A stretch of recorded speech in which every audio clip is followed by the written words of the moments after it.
Okay, I'm recording this Build a wall practice around one just from next one.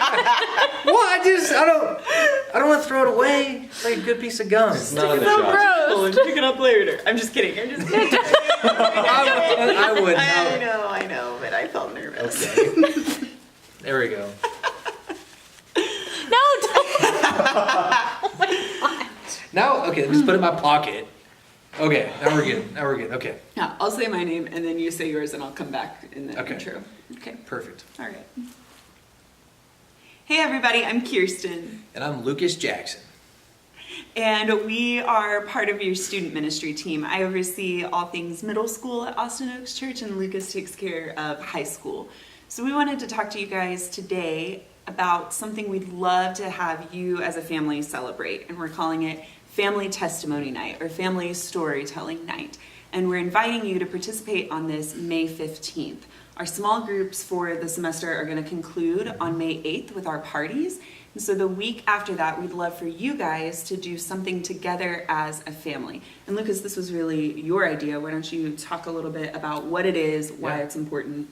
Yeah, and we did something like this last year, and so Kirsten and I and even Amanda and our youth team just been talking about like what does it mean for parents just to be intentional about sharing their stories and their lives with their children and also their teenagers. And so we thought a lot about this last year and kind of kicked it off with just a family testimony night last year. And it was basically, we gave you a Wednesday night, which is what we're doing again this year, an opportunity to set aside distractions.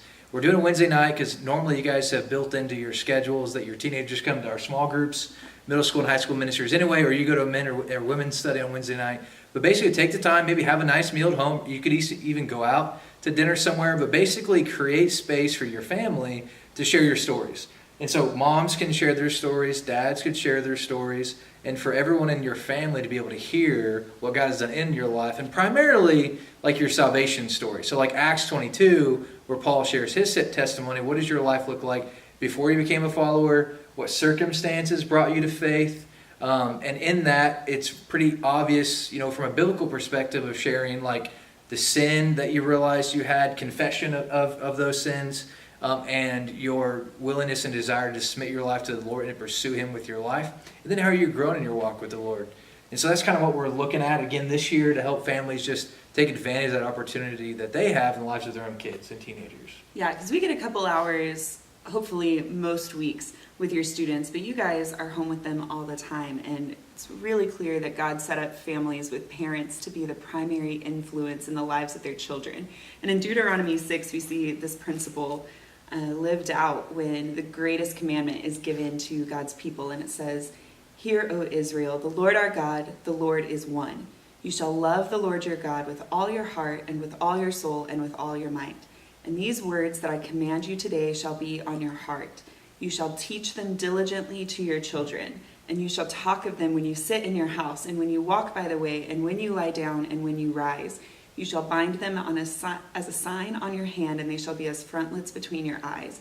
You shall write them on the doorposts of your house and on your gates." And so what we see here is the people who know the Lord making their lives part of their story. And as they're living, as they're walking, as they're eating, as they're sitting, as they're standing, as they're doing all of those things, they're talking about the Lord and what it looks like to love Him and to follow Him. And so we want to create some ways, some opportunities to help you as parents figure out how to take a next step in doing that with your families. Maybe creating some new rhythms or brainstorming some ideas of how to take what you're already doing to a new level. And so the idea with Family Testimony Night or Family Storytelling Night is that you just set aside some time, like Lucas said, to talk about your story.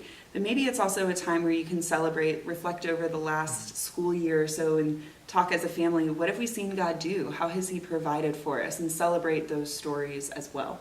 Absolutely. And even this summer, Kirsten and myself, so middle school and high school, we're even going to be talking about what does it look like to craft your salvation story and sharing your story throughout the summer.